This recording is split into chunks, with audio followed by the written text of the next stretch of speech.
Sabi ni Ben Tumbling, may napanood din kasi akong interview ni Romy Diaz na kamag-anak mo daw sa Bulacan, boss. Tinira ka din.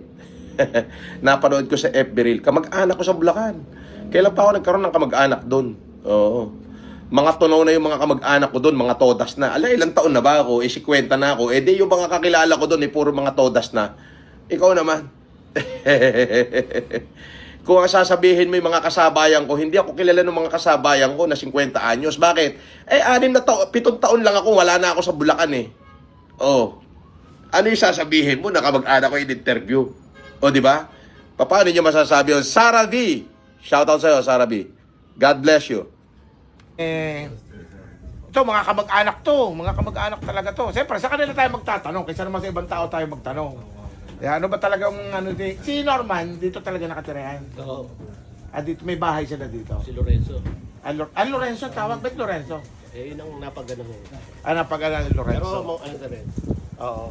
Tapos dito sila nakatira. Dito ba sa pinakamat? Ibo po na to, baka malaglag na.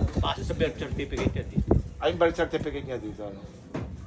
Si Nan Remy kasi, saka airport ko. Bisan buo. Magpisang buo. Oo. Tapos, ang airport ko kasi, mahigpit sa mga Antonio. Asan na to? Yung Antonio dyan, si Nanay Remy. Remy, saka middle name ng airport ko, Antonio. Oo. Kasi ang Lolo Jose, saka Lola Bine, magkapatid. Oo. Pero totoo yung pinanganak ng trilyonaryo. Hindi siguro. Kasi kachat niya yung pamangkin ko. Tinatanong nga ako, sabi doon sa chat, kanino kang anak?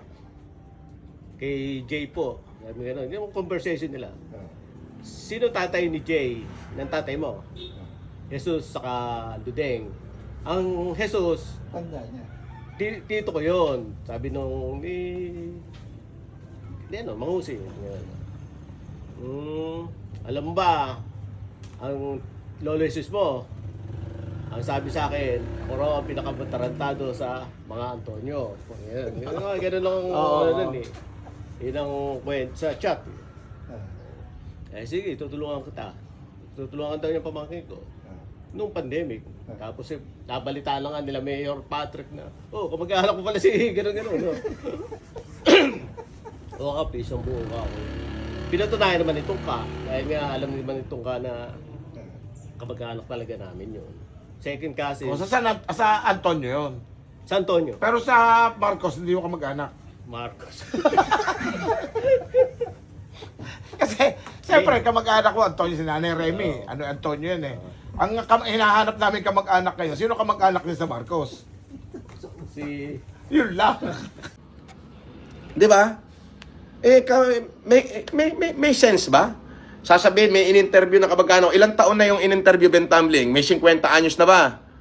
Kapag yung in-interview niya 50 anyos, hindi ako kilala nun. Kasi ibig sabihin, halos kaidarang ko yun. Paano niya ako makikilala? 7 taon umalis na ako ng Bulacan. Wala na kami sa Bulacan. After ng EDSA People Power, 1 year lang, wala na kami lahat sa Bulacan. Nandun na kami sa probinsya. Paano mo sasabihin yun? So, kung may nakakakilala sa akin, mga 70 years old and above. So, pagka ganun ang in-interview niya, pwede mong paniwalaan kasi kilala ako noon. Di ba? Di ba? Siguro kung ganun siya, nabuli nung araw, kaya medyo... Kaya medyo nagbabaw nung medyo umangat. Okay, hindi na ako pwedeng bulihin ngayon. Parang gano'n. Hilig talaga niya, close na eh. Yung bata pa yan. Diba? Kanyang friend eh. Kasi lagi niya nako-close slide ng Oo. Kaya lagi niya sinasara para hindi siya maganon. Ito yung bahay ni Norman Mangusi nung araw. Yan, dyan sila nakatira. Ayun, sa may sidecar na yun. Sa may... Pupunta natin sa kanila ngayon yan. Pero wala na yung bahay dyan. Nakalak yata. Hindi, bukas pa na. Kaya nakaka... Okay na. Okay na yan? Okay na yan. Okay. Sige.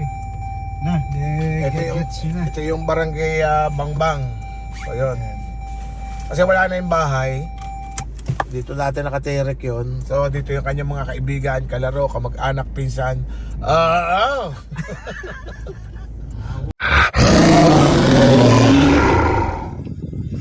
Walang lisensya.